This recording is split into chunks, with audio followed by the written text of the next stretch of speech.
So Carol, my full sister, was an adventurous spirit all her life, though shrunk in a sense first by hardship, then really by poverty, and finally shrunk by pain. And yet she never lost her adventurous spirit, much less her sense of humor. Though Carol and I were never all that close, and indeed the three of us children, Carol, Jim as we knew him then, and myself, all went to different high schools. So Carol went to a private school, so she often wasn't home, and we never really played together. So I began, my father was very keen on us learning music. He wanted me to play the violin, or maybe the viola, which gives you even more opportunities in a string quartet. Eventually I took up the cello. I was determined to learn to play the flute. And Dad was not too happy about that, but I learned to play the flute, and I played in the high school orchestra. Carol played guitar. That was her thing of choice. In my later high school years, I was thrilled by the guitar and took up the guitar. Later on, Carol took up the flute. So we were all in a musical family, in a musical bent, but we each did our own thing, which was very characteristic of us as children. Myself, I brought myself up in the woods. Mom was not happy during those years and struggling with depression and various problems, and struggling politically too. So she didn't have a lot of energy to bring us up. I got all my energy by going out in the woods. And my dad taught me rock climbing, which I never got over. I think that it was in Spain, so Carol went to Spain essentially to learn the flamenco guitar, which she was passionate about, from the Spaniards themselves. And it was in Spain, I believe she was on a trek, and I believe she might have been riding either a horse or a donkey, fell off and broke her hip very badly, was transported back to the States. By this time, my mother had moved from where we grew up in Massachusetts, first to Pennsylvania, but always trying desperately to get rid of her hay fever, finally moved to Souk, where she finally had a comfortable place to live.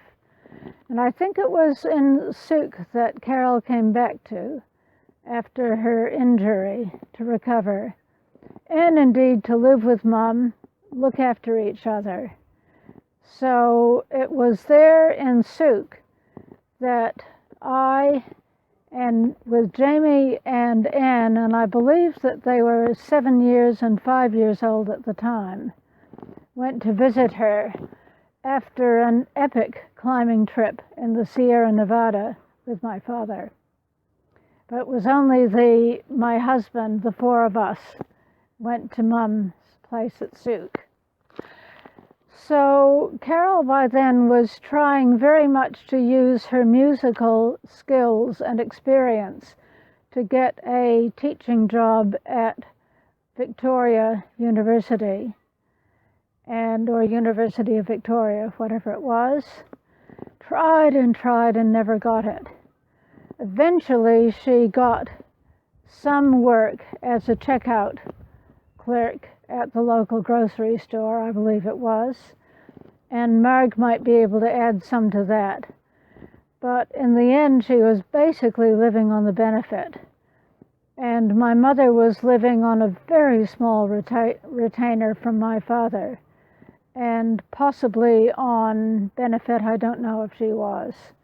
So the two of them were living in reasonably poor circumstances. but they had a wonderful house which my mother designed, and they had French's Beach. And my mother had 2 dogs. Can't remember, somebody else will tell you what kind they were. And Carol became fascinated by training dogs, learning about dog behavior. And at that stage, she developed her own website, which she called Coherent Dog. And it was in conjunction with somebody, and I believe she was in Seattle, who was well known in the dog teaching world. And she actually invited Carol to come down and give a talk, a presentation there, and that was Carol's most professional job, which is very exciting. So during those years, I think in the early years before we went to visit, and it was about 1973 or thereabouts when we visited, she had gotten in with a group of people playing the Indonesian gamelan. And I remember talking with her with great interest in what it was like playing the gamelan and interacting with these Indonesians and just getting steeped in how they did things. And meantime, she was walking Mum's dogs down the beach and later on training them and observing their behavior. Meantime, Mum was a passionate gardener, and her interest was they lived in a coastal forest, a coastal rainforest on the north, that is the sunny section of the of Vancouver Island. And her section went right down to the beach. My husband built her a wave-watching house. It was an octagon, and she had the pieces cut to it, and she had designed her architectural passion. She had designed the house. Hugh built it. And people since have looked at the wave-watching house and said how beautifully it was built, because Hugh was, like many Kiwis, just damn good at whatever he did. And so, meanwhile, it was a coastal British Columbia forest, and Mum loved trees and shrubs, and particularly azaleas and rhododendrons. And she quietly added to the coastal forest a vast garden of rhododendrons and some azaleas. And that became her passion. She also grew some vegetables, but the deer came through and ate them all up. And she just gave up growing vegetables. So they had a pretty idyllic life, really. And in fact, Mum died falling out of a tree that she'd climbed up to prune. And when I climb my trees to prune them, I always think of Mum's accident.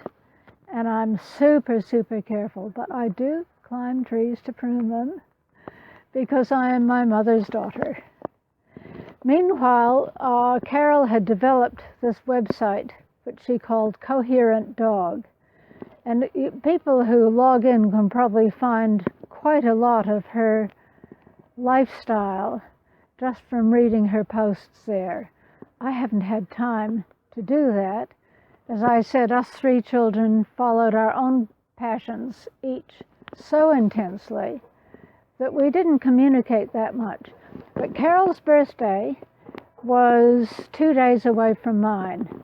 December 17th for me, December 19th for Carol. And we used to give happy unbirthday emails every year on about the 18th. And indeed, since it could always be the 18th, because my 18th is about 15 hours after Carol's. So Carol would email and I would reply. We had all these unbirthday letters. which is how I learned that she had this vertigo problem. I actually believe that vertigo killed her, because I believe when she tripped on the curb, it would have probably been a return of that. And that tripping shattered her leg and her arm. And she was never really free of pain after that. But she never lost her sense of humor, and she never lost her passion. So eventually she joined the handpan community. I don't know how she started, but the handpan was utterly perfect for her. She had the music, she had the rhythm, and she had the feeling for what music does to people. And she sent me one of her favorite handpan videos, which I have already put on my Dropbox site, of a Middle Eastern person, I think. I don't know exactly where she came from, but that just shows how Carol absolutely got into the rhythm and the feeling of the whole thing. She loved the handpan, and she loved her handpan jam sessions, sometimes at her house, sometimes at the cafe where they used to meet. Now, it is my urgent wish that somehow those sessions could continue at least twice a year, and I would personally put some of our savings, my savings because Hugh died almost 5 years ago now, into a fund which would allow people to come together, let's say every 6 months, and have a proper handpan jam for Carol and Sylvia and all the rest of you. So that is my aim. And meanwhile, I want to say goodbye to the assembled people going to and watching the service, but I would love to say hello to the handpan community. Over the years, maybe a couple of times a year, and just keep up with that passion of Carol's, because music is, with the guitar and now the banjo, is equally a passion of mine still.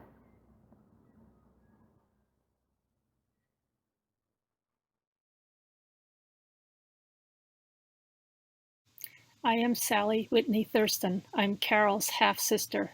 We have the same father, Hassler Whitney, and different mothers. Her mother is Brock, and my mother is Mary.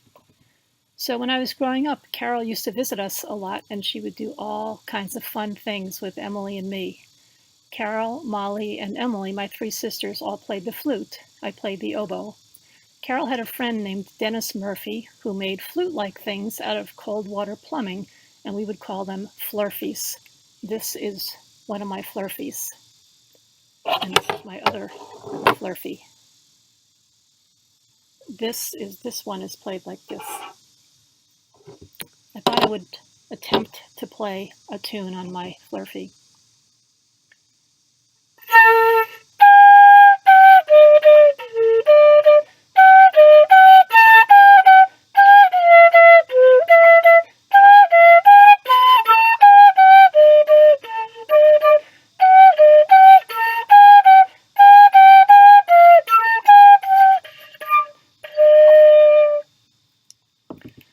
One of the most fun things that we did with Carol is something we called backwards talk. Carol had 4 tape recorders. 2 of them were 2-track and 2 of them were 4-track. If we recorded on, say, the 2-track one and we played it back on the 4-track one, it would come out exactly backwards. So one of our favorite things to do is Emily and Carol and I would think about a phrase that we wanted to figure out how it might sound backwards. And then we would go off to our separate locations and figure it out, and then come back and record it separately onto this tape recorder. And then we would get together and Carol would play this on the other tape recorder, so it came out exactly backwards, and we try to figure out if we could figure out what the other people had recorded. We also learned how to sing Frère Jacques backwards, and it goes like this. Odd, odd, ed, odd, ed. Ani tam yen was, ani tam yen was. Uv yam rod, a kajur irf. And the thing that's a little bit wrong about that is I was singing it as I would sing a regular piece where I start on the beat and then it trails off toward the end of it. But when you play it backwards, it trails off into it and it ends right on the beat, which doesn't really sound exactly right. So Carol got her PhD from Wesleyan University in world music, perhaps a little known fact. And Carol her main instrument was flamenco guitar, and as far as I can tell, she was a fabulous flamenco guitar player. While she was at Wesleyan, she also played the South Indian drum called the mridangam, and she played in a Javanese gamelan. And we used to go up there and hear her concerts, which was really fun. After Carol moved to Souk, I didn't see her very much. I did visit her there, her and Brock, I think right after I graduated from high school, and I was there for about a week and had a wonderful time. And then I also saw her when our father died. All 5 children came to Princeton, New Jersey, where my father was in the hospital. Then I was relatively out of touch with Carol for quite a while. I would be in touch with her periodically.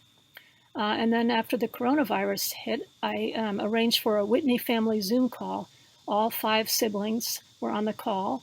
And so all of my father's 5 children and all of his grandchildren, except for one, were on this Whitney family Zoom call. It was the first ever time that we all got together like this on a Zoom call, and it was fantastic. So Carol was on the call. She didn't have her video working. And so then several of us, Sylvia and my daughter and I, to some extent, and some other people, tried to help her and did help her successfully to get her Zoom call on audio. And my family, my husband, my daughter, and I had actually a video call with Carol briefly after she got it working. So it was great to see her in real time. We then had another Whitney family Zoom call, but unfortunately at that point she was in the hospital, so she wasn't able to join. So I just want to end by saying, Carol, I love you. Thank you for all the wonderful things that you did with us. It was really so much fun. So thank you.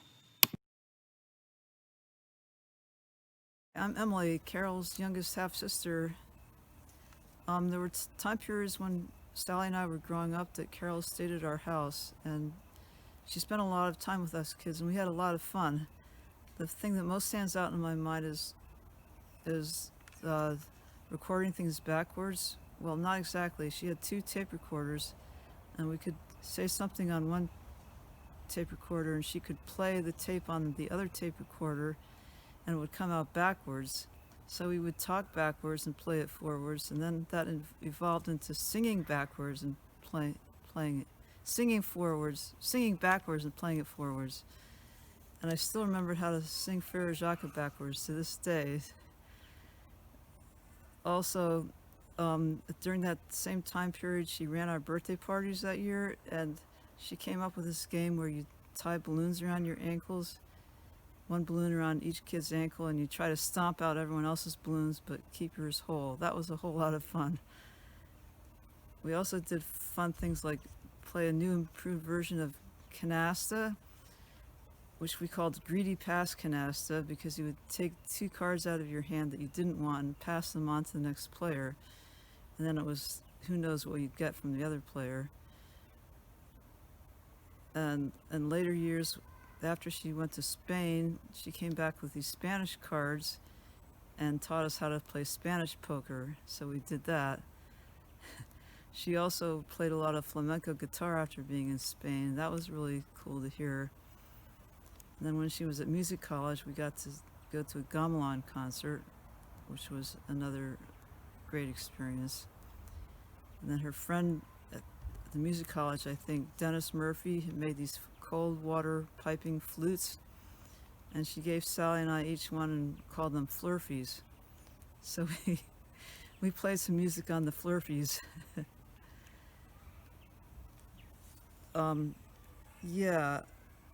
So the final thing I want to say is that when I heard that Carol was probably not going to be with us much longer, I kept on having this vision in my mind's eye of this giant hand holding a tiny Carol who looked like she was in her 20s, and she was in constant motion and bending all the way to the bending all the way down and back up like a spring or something. So I know in my heart that she's doing fine wherever she is, and I love her. Thank you. Good afternoon, friends of Carol Whitney. Thank you so much for gathering today to honor Carol's memory. I am Sarah Dawson. I live in New Hampshire in the U.S., and I am Carol's cousin.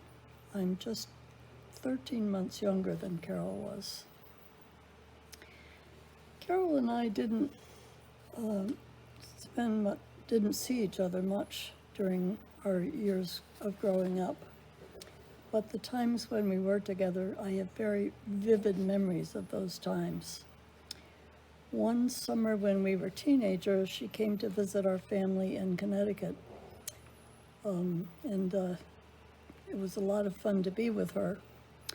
We shared a bedroom, and we must have stayed up very late talking in the night. And of course, then we wanted to stay in bed in the morning.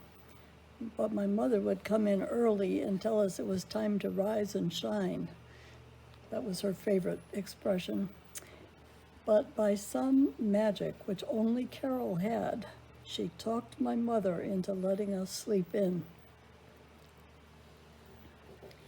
Another summer, my sister and I went to visit Carol's family in Massachusetts. And I remember that we made pink applesauce.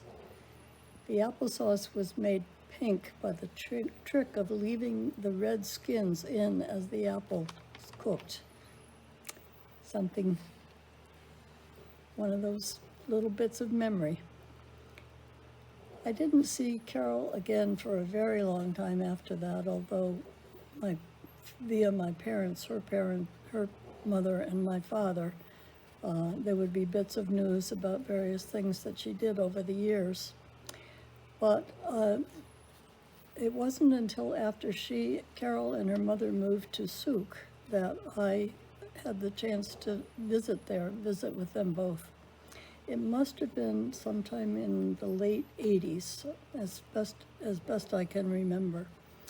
And Carol and I had a great reunion, lots of catching up to do. We took a walk to the beach. It must have been French's Beach.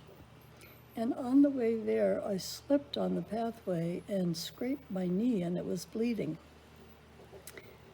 At that point, Carol had me lie down on my back on the path, raise my leg in the air, and my bleeding leg in the air, and she assured me that this would stop the bleeding and help to prevent it from bruising.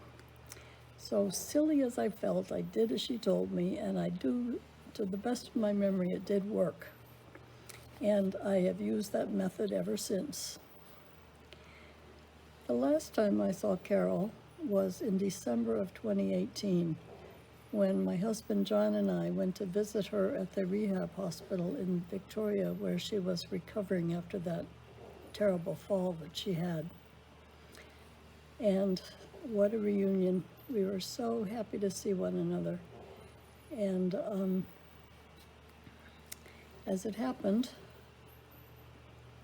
Molly phoned in from New Zealand just as I arrived, so we had a bit of a three-way phone reunion at the same time.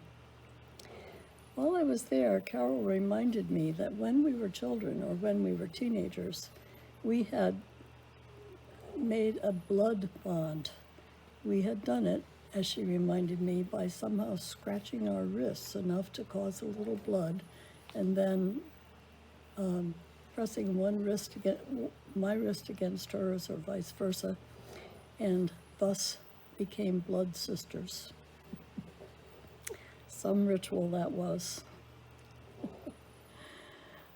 While we were visiting her that day, we participated with Carol in the movement class that a yoga teacher presented to all the patients at the hospital.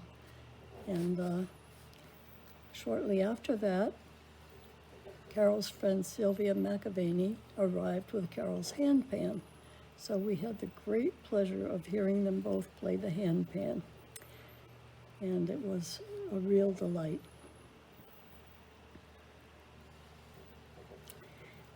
So now that Carol's gone,